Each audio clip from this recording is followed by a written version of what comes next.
علیہ وسلم کے وصال ظاہری کے ایام قریب آئے تو حضور نے سرخ پٹی باندھی، تیز بخار ہے نبی کریم کو، 2 صحابہ سہارا دے کے مسجد میں لائے، نبی پاک علیہ السلام کو بظاہر سہارا دے کے لایا گیا۔ کریم رسول نے لوگوں کو جمع کیا، حضور آج کیا ہونے والا ہے، آج کیا کہا جائے گا، آج کس لیے میٹنگ بلائی ہے؟ نبی کریم کے کل صحابہ جب مسجد میں جمع ہوئے تو کھچا کھچ مسجد بھری ہے۔ وصال ظاہری سے چند یوم پہلے کی بات، نبی پاک نے فرمایا آج تمہیں کوئی جہاد کی ترغیب نہیں دینی، آج کوئی نیا پیغام نہیں دینا، آج تمہیں بتانا ہے کہ رب نے اپنے بندے کو اختیار دیا ہے، چاہے تو دنیا میں رہے، چاہے تو اس کی بارگاہ میں حاضر ہو جائے۔ اس عبد نے بارگاہ ربوبیت کی طرف لوٹنے کا ارادہ کر لیا ہے۔ حضرت صدیق اکبر رونے لگے تو صحابہ نے کہا تمہیں کیا ہوا؟ کہنے لگے سمجھ نہیں رہے، کسی کی بات نہیں کر رہے، نبی پاک تو اپنی بات فرما رہے ہیں، اس نے جانے کا ارادہ کر لیا۔ سنیے میرے بھائی، محبوب پاک نے فرمایا بھائی کسی شخص کو میری طرف سے کوئی تکلیف پہنچی ہو تو بدلہ لے سکتا ہے، بدلہ لے سکتا ہے، کسی کو تکلیف پہنچی ہو۔ صحابہ پھوٹ کے رونے لگے، محبوبہ کرم ہی کرم ہوا ہے، رحمت ہی رحمت آئی، آپ کے بارے میں گمان کرنے والا بھی دائرہ ایمان سے نکل جائے۔ حضور آپ کیا فرما رہے ہیں؟ فرمایا نہیں بھئی اٹھو۔ پیچھے سے جناب عکاشہ بن محصن اٹھے، ہاتھ کانپتے ہیں، آگے بڑھے، کہنے لگے یا رسول اللہ، ایک جنگ کے موقع پر آپ نے درہ مارا تھا، ننگی پیٹھ پر صفیں سیدھی کراتے، بات دل میں رہ گئی ہے، میں نے بدلہ لینا ہے۔ نبی کریم نے فرمایا بلال دوڑ کے جاؤ، فاطمہ کے گھر درہ پڑا ہے، درہ لاؤ۔ سیدنا بلال حبشی کہتے میں گیا، دستک دی سیدہ طیبہ طاہرہ، حضرت فاطمہ فرمانے لگی بلال کیسے آئے ہو؟ اماں جی وہ درہ چاہیے تھا۔ سیدہ کو تشویش ہوئی، کہنے لگے بلال نہ تو جنگ پہ جانا ہے، نہ جہاد ہے، نہ کوئی ایسا موقع ہے، حضور کی تو طبیعت مبارک بظاہر بڑی علیل ہے، درہ کیا کریں گے؟ حضرت بلال عرض کرنے لگے اماں جی ایک صحابی بدلہ لینے لگے ہیں، صاحب طبقات نے جملے لکھے ہیں، کہتے ہیں بی بی صاحبہ نے درہ بھی دیا اور امام حسن حسین کو بھی باہر نکالا۔ فرمانے لگی عکاشہ سے کہنا 100 درے مارے، ان 2 شہزادوں کے جسم پر نبی پاک کے قریب نہ جائے، میں نے 2 بچے پیدا ہی اپنے محبوب پر قربان کرنے کے لیے کیے، ان کو لے جائے۔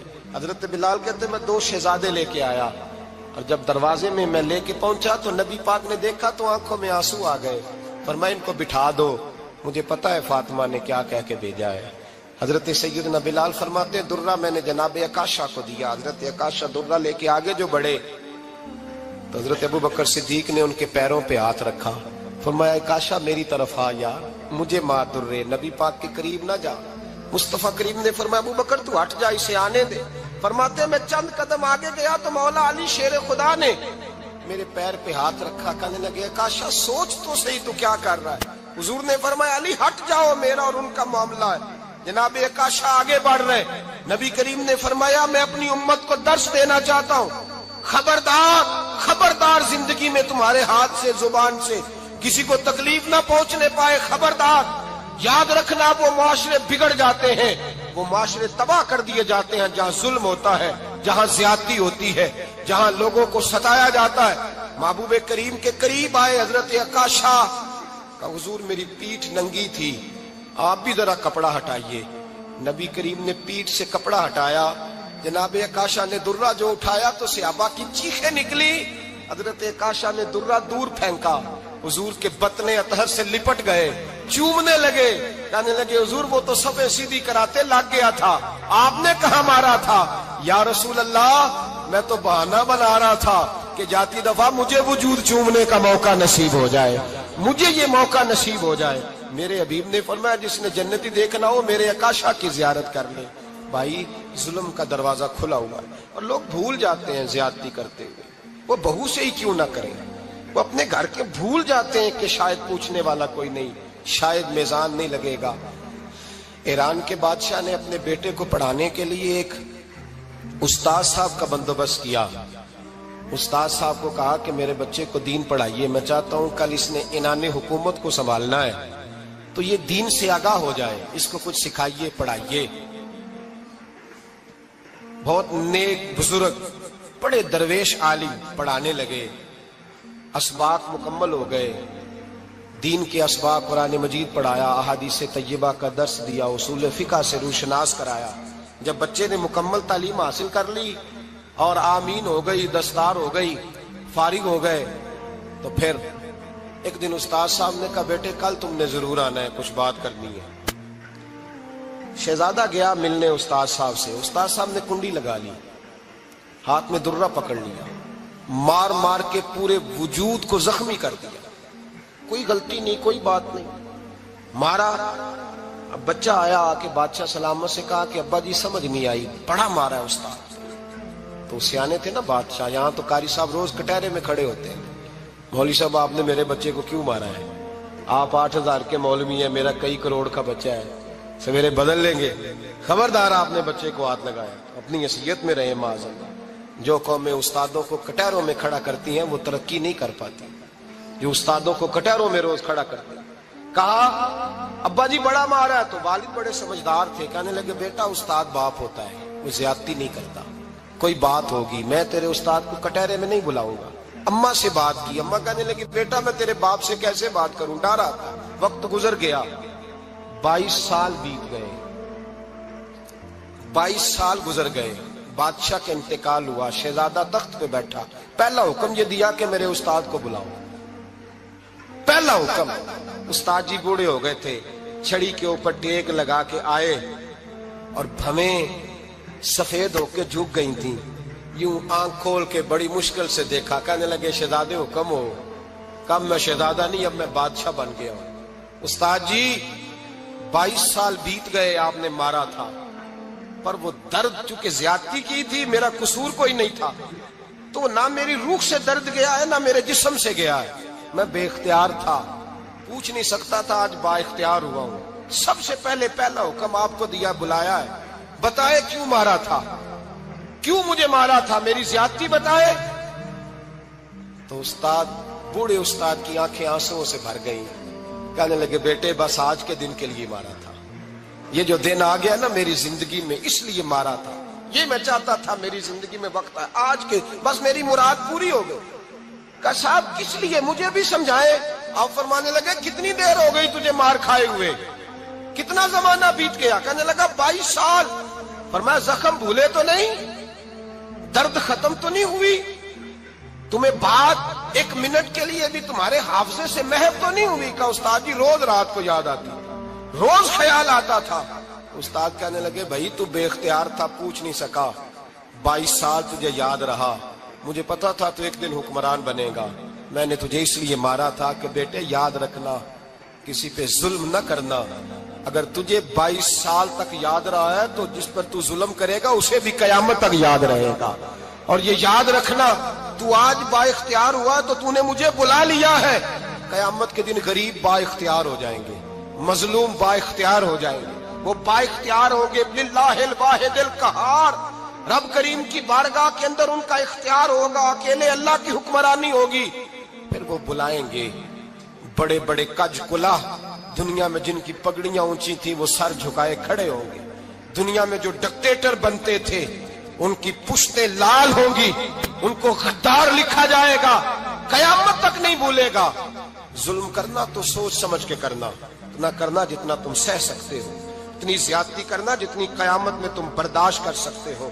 میرے نبی کریم صلی اللہ علیہ وسلم نے فرمایا ظلم سے بچو، یہ قیامت کے اندھیروں میں سے ایک اندھیرا ہوگا، زندگی میں زیادتی نہ کریں، اگر تھوڑی دیر کے لیے کوئی چیز برداشت کر جائیں گے تو وہ فائدہ دے جائے گی، کچھ دیر کے لیے اگر سہ جائیں گے تو نفع مل جائے گا، سہنے کی کوشش کریں لیکن زیادتی نہ کریں، نظر کو، سوچ کو، ذہن کو پاک رکھیں، اور میرے بھائی زندگی پوری ظلم سے بچیں، زیادتی سے بچیں۔ امیر المومنین حضرت جناب سیدنا عمر فاروق رضی اللہ تعالیٰ عنہ رات گھر میں تھے تو رونے لگے، بڑی دیر تک روتے رہے، والدہ اٹھی تو صاحبزادے سے کہنے لگی پتہ کرو تمہارے باپ کو کیا مسئلہ ہے۔ شہزادے آئے، کہنے لگے امیر المومنین والد گرامی کیا ہوا؟ تو حضرت عمر فاروق کہنے لگے بیٹا اپنی اماں کو بلاؤ۔ والدہ آ گئیں، کیا بات ہے، کچھ طبیعت خراب ہے تو حکیم کا بندوبست کیا جائے۔ تو حضرت عمر کہنے لگے کچھ بھی نہیں، آج مسجد سے نکلا ہوں تو نبی پاک کے صحابہ میری تعریفیں کر رہے تھے۔ یہ حضرت فاروق اعظم کے وصال کے قریب کے دن ہے، تعریف تو حضرت یہ رونے کی بات ہے کہ خوش ہونے کی؟ آپ فرمانے لگے نہیں، سوچتا ہوں باہر تو میں اچھا رہا ہوں، پتہ نہیں گھر میں ہی کوئی زیادتی نہ ہو گئی ہو، پتہ نہیں تمہارے ساتھ بھی میرے معاملات ٹھیک تھے کہ نہیں۔ صحابہ تو تعریف کرتے ہیں، رو رہا ہوں تمہاری وجہ سے ہی نہ الجھ جاؤں، بیوی ہی نہ کہے میرا حق ہی ادا نہیں کیا۔ یہ لفظ کہتے کہتے پہاڑ ہے یہ شخص، کیسر و کسرا کامتے ہیں۔ حضرت عمر رو پڑے، بی بی سے کہنے لگے مجھے اللہ کی رضا کے لیے معاف نہیں کر دیتی؟ میرے اوپر بوجھ تھا امت کا، میں ساری رات مدینے کی گلیوں میں پھرتا تھا، دن سارا مسجد میں گزرتا تھا، میں تجھے وقت نہیں دے پایا، معاف نہیں کر دیتی؟ تو زوجہ کہنے لگی نہیں عمر، میں نے بھی زندگی میں اپنا کوئی سکھ چین نہیں دیکھا، کوئی چاؤ پورا نہیں کیا، میں کیسے معاف کر دوں؟ میں نہیں معاف کرتی۔ حضرت عمر زمین پہ بیٹھ گئے، رونے لگے، کہنے لگے چل معاف کر دے۔ کہنے لگی ایک وعدہ کرو، قیامت کے دن رب کریم کی بارگاہ میں میری سفارش کرو گے؟ اللہ کی بارگاہ میں عرض کرو گے کہ اللہ اچھی تھی، مجھے کپڑے دھو کے دیتی تھی، روٹی پکا کے دیتی تھی، میری عزت کی محافظ تھی؟ جناب عمر کہنے لگے تیرے ساتھ وعدہ ہے، رب اپنے فضل سے عمر کو جنت دے گا تو عمر تجھے جنت میں ساتھ لے کر کے جائے گا، تیرے ساتھ وعدہ ہے۔ میرے بھائی جن کے دلوں میں احساس تھا کہ ہم سے کوئی زیادتی نہ ہو جائے کسی جگہ، وہ تو یہاں تک معاملہ کرتے تھے، یہاں تک ان کا خیال رہتا تھا۔ عزیزو، ایک تو نظر میں حیا پیدا کریں، والدین کی بہت بڑی ذمہ داری ہے۔ لاکھوں بچے مرضی کی شادیاں کر رہے ہیں، ہزاروں گھر اجڑ رہے ہیں، یہ وہ والا زہر ہے جو ہر گھر میں تیزی سے پھیلتا چلا جا رہا ہے۔ پہلے ہم کہتے تھے کہ بچہ باہر نہ نکلے، اب کہتے ہیں اللہ کہیں موبائل لے کے تنہا نہ بیٹھ جائے، کہیں تنہا نہ بیٹھ جائے، کیا بنے گا اس کا اگر یہ گندگی اور یہ ایسا نشہ ہے جو اجاڑ کے رکھ دے۔ بخاری شریف میں حدیث ہے، قاضی ایاز مالکی رحمۃ اللہ علیہ نے بڑی تفصیل سے لکھی ہے، راوی حضرت انس بن مالک ہیں۔ ایک بندہ بڑی دور سے آیا نبی پاک صلی اللہ علیہ وسلم کی زیارت کے لیے، بڑی دور سے۔ عرب کے جو سردار ہوتے تھے ان کے بڑے ناز نخرے ہوتے تھے، وہ خیر آج بھی ہیں، پروٹوکول کا ماحول آج بھی، یعنی وزیر صاحب کے آگے دو چار گاڑیاں نہ ہوں تو ان کو مزہ ہی نہیں آتا، پولیس والے آگے پیچھے بھاگیں تو حالانکہ ان کو نہیں پتا کہ جو پولیس والے آگے پیچھے بھاگ رہے ہیں نا، یہ حکومت بدلی تو گرفتار کرنے بھی انہوں نے ہی آنا ہے، لیکن وہ بڑا مزہ آتا ہے جب لوگ گاڑی کے پیچھے بھاگتے ہیں۔ کیا بات ہے جناب، بڑی بات۔ اور ہماری طبیعتوں میں پتہ نہیں کون سی، تو نبی پاک صلی اللہ علیہ وسلم کی خدمت میں وہ شخص بڑی دور سے آیا، تو عرب کے بادشاہوں کا مزاج تھا، پروٹوکول بڑا چاہتے تھے، ان کا تو یہ طریقہ تھا کہ حکمرانی کرنی ہے جیسے بھی ہو۔ اگر کسی غلام نے دھوپ میں بندھا رہ گیا، اونٹ اور چھاؤں میں نہیں باندھا تو درے مارتے تھے، اور اگر اس نے کھول کے باندھ دیا تو پھر بھی مارتے تھے، کہتے تھے اتنا سیانا ہو گیا تو انہیں پوچھا ہی نہیں، خود بخود ہی باندھ دیا۔ وہ شخص حضور کی بارگاہ میں آیا اور بہت سارے لوگوں کے پاس کیونکہ وہ جاتا تھا اپنے سربراہ کا پیغام لے کے، تو وہ کانپ رہا ہے جب حضور کی بارگاہ میں گیا، ڈر رہا ہے۔ اب ذرا بات کو سمجھنا، نبی پاک صلی اللہ علیہ وسلم نے اس سے فرمایا کیوں ڈرتے ہو؟ سادہ آدمی ہے، دیہاتی ہے، بدو ہے۔ اللہ کے رسول نے تھپ کی دی، کیوں ڈرتے ہو؟ تو کہتے حضور مجھے آداب نہیں آتے اور مجھے ڈر آتا ہے، کوئی بات اگر ایسی ہو گئی، آپ مدینے کی حکومت کے سربراہ ہیں تو کہیں آپ ناراض نہ ہو جائیں۔ حضرت انس بن مالک فرماتے ہیں بات کہاں کی تھی، پہنچ کہاں گئی؟ جب اس نے یہ کہا نا کہ آپ تو حکومت کے سربراہ ہیں، کہیں کوئی غلطی نہ مجھ سے ہو جائے، تو نبی پاک کی آنکھوں میں آنسو آ گئے، حضور رونے لگے، اور نبی پاک صلی اللہ علیہ وسلم فرمانے لگے نہ بھائی، تو کسی حکومت کے سربراہ کے پاس نہیں آیا، نہ تو اس بیٹے کے پاس آیا ہے جس کی ماں گوشت کے خشک ٹکڑے کھا کے بھی گزارا کر لے گی۔ میں تو ایک غریب ماں کا بیٹا ہوں۔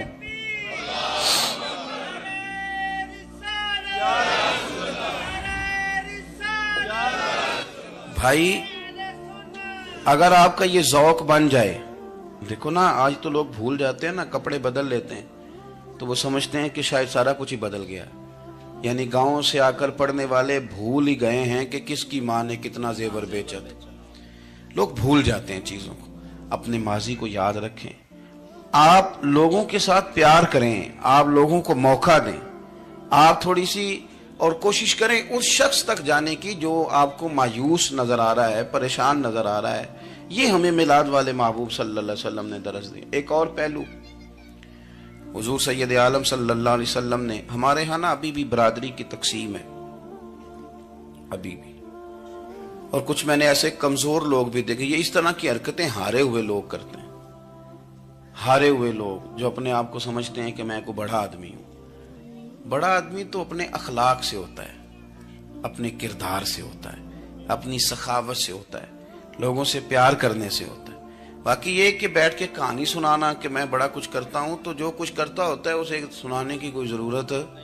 ایک وہ بہت سارے لوگ آپ تعزیت کرنے جائیں نا والد کے انتقال کے بعد, تو ان بیچاروں کو بتانا پڑتا ہے کہ ابا جی میرے بغیر دوائی نہیں کھاتے تھے. تو میں کہتا ہوں اگر تیرے بغیر نہیں کھاتے تھے پھر بتانے کی ضرورت نہیں, پھر تو سارے گاؤں کو پتا ہوگا کہ تیرے بغیر نہیں کھاتے تھے. اور اگر کوئی دال میں کالا ہے تو پھر تیری وضاحت کوئی بندہ قبول نہیں کرے گا. تو آپ کو بتانا کیوں پڑ رہا ہے, اور آپ بار بار اس بات کا ذکر کیوں کر رہے ہیں کہ ہم بہت بڑے قبیلے کے ہیں؟ صاحب اگر آپ بڑے قبیلے کے ہیں تو پتا ہوگا سارے علاقے کو آپ کتنا لوگوں کا خیال کرتے ہیں, آپ کس قدر محبت کرتے ہیں, آپ کا انداز کریمانہ کس طرح کا. پھر آپ کو بتانے کی کوئی ضرورت نہیں ہوتی, پھر خود بخود خبر ہوتی. حضرت سیدنا ابو ذر غفاری رضی اللہ تعالیٰ عنہ, قبیلہ بنو غفار ایک بڑی شاخ تھی قبیلوں میں سے. جو لوگ اس زمانے میں مالدار قبیلوں سے تعلق رکھتے تھے ان میں سے ایک بڑا نام تھا. ساری زندگی چودراہٹ کی, لیکن میلاد ایک انقلاب کا نام ہے. میں میلاد منانے والے دوستوں سے گزارش کرتا ہوں کہ آپ ہر سال میلاد منائیں, اور ہر سال میلاد کے بعد آپ تھوڑے بدل بھی جائیں, یعنی تھوڑے سے بدل جائیں. کچھ لوگ کہیں یار یہ داڑھی میں نے نا 12 ربیع الاول والے دن رکھی تھی, یہ میری میلاد والی داڑھی ہے. اور داڑھی رکھیں بھی نبی پاک کی مرضی کی. کس کی مرضی کی؟ نہ ناراض ہو جائے جی میں ٹور چلا بس. کس مرضی کی جی؟ اپنی مرضی کے نہیں. داڑھی کا وزن کو نہیں ہوتا کہ پوری مٹھی رکھیں گے تو آپ کو کوئی دقت ہوگی, کوئی وزن نہیں. پوری رکھیں, جو حضور کا طریقہ مبارکہ ہے جو ہمیں ملتا ہے اس پر آپ توجہ فرمائیں. تو میں جو بات عرض کرنے جا رہا ہوں وہ میلاد انقلاب ہے. حضور سید عالم صلی اللہ علیہ وسلم کی بارگاہ میں آنے سے پہلے لوگ کچھ اور ہوتے تھے, اور یہاں سے ہو کے جاتے تھے تو پھر ان میں تبدیلی آتی تھی.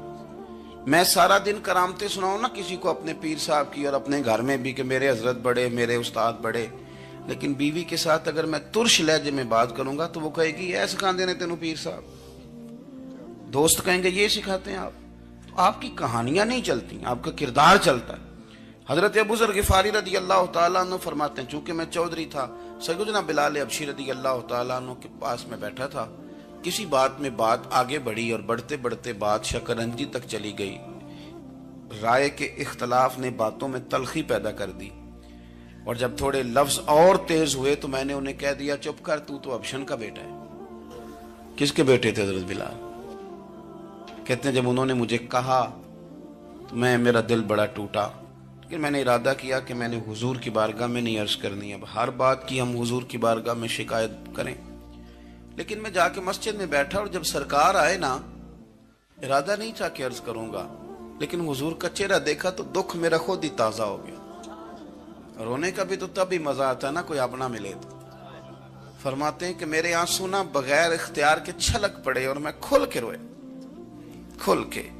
قربان جاؤں محبوب کے, بھی حضور نے پاس نہیں بلایا بلکہ نبی پاک اٹھ کے خود میرے پاس آئے اور مجھے کندھوں سے پکڑ کے سینے سے لگایا. اور جب میں کھل کے رو لیا تو حضور میرے آنسو پوچھنے لگے. کچھ شعر ایسے ہوتے ہیں جو کسی نے کہے ہوتے ہیں, اور کہنے والا جو ہوتا ہے وہ صاحب حال ہوتا ہے, تو اس میں کچھ خوبصورتی زیادہ ہی ہو جاتی ہے. ایک پنجابی کے شاعر ہمارے گجرات میں گزرے, بزرگ تھے, ان کا ایک شعر ہے, وہ کہتے ہیں ایک واری میری آنکھیاں چوں اونا نے اتھرو پونجے سن. ایک واری میری آنکھیاں چوں اونا نے اتھرو پونجے سن, ہن تے چسکا پہ گیا رونے دا. ایک واری میری آنکھیاں چوں اونا نے اتھرو پونجے سن, ہن تے چسکا پہ گیا رونے دا, تے ہر ویلے آہو زاری دا. تو میں روز رونے لگا ہوں, مزہ ہی بڑا آیا ہے جب سے محبوب نے چپ کرانا شروع کیا میرے عزیز. اور پھر حضرت بلال حبشی رضی اللہ تعالیٰ عنہ چونکہ حضور کے غلام تھے, اور انہیں پتا تھا کہ سرکار میری ناز برداری کرتے ہیں, حضور نے چپ کرایا. فرمایا کیوں روتے ہو؟ تو عرض کرنے لگے یا رسول اللہ صلی اللہ علیہ وسلم, اگر میں ابشن کا بیٹا ہوں تو میری تو غلطی کوئی نہیں نا, یہ تو تقسیم اللہ کی ہے نا. الذی خلقک فسواک فعدلک فی ای صورت ما شاء رکبک. جس طرح وہ چاہتا ہے، جس کو چاہتا ہے اس طرح کی اس کی صورت بنا دیتا ہے. تو مجھے ابشن کا بیٹا کہا جاتا ہے، میری غلطی کیا ہے؟ حضرت بلال نے بھی نہیں بتایا کس نے کہا. لیکن نبی پاک صلی اللہ علیہ وسلم نے کیا فرمایا؟ امام یوسف صالحی نے لکھا ہے، ذرا غور کرنا بات پر، تسلیاں لوگ اور رنگ میں بھی دیتے ہیں پر یہ تسلی بڑی انوکھی ہے. حضور فرمانے لگے، بلال اگر تو ابشن کا بیٹا تو پریشان کیوں ہوتا ہے؟ کالے رنگ والی ماں کا بیٹا ہے تو پریشان کیوں ہوتا ہے اگر تیری والدہ کا رنگ کالا ہے تو؟ عرض کی حضور آپ کیا فرمانا چاہتے ہیں؟ تو سرکار فرمانے لگے، میں دو ماؤں کا بیٹا ہوں، ایک جناب آمنہ جنہوں نے مجھے پیدا کیا اور ایک حضرت ام ایمن جنہوں نے میری پرورش کی، مجھے بڑا کیا. حضور فرمانے لگے، میری ماں آمنہ کا رنگ گورا تھا اور میری ماں ام ایمن کا رنگ کالا ہے. تو فرمایا اگر تجھے کسی نے کالے رنگ والی ماں کا بیٹا کہا تو اسے کہہ دینا مدینے والے محبوب کے بھی تو ایک والدہ کا رنگ کالا ہے، تو کہہ دینا. حضرت بلال کہتے ہیں کہ وہ اس طرح کی تسلی تھی، طفل تسلیاں نہیں جس طرح کی ہمیں دی جاتی، وہ اس طرح کی خوبصورت تسلی تھی کہ اس کے بعد میرا دل ایسا ٹھنڈا ہوا، پھر کسی کا تانا نہیں رہا، پھر کسی کی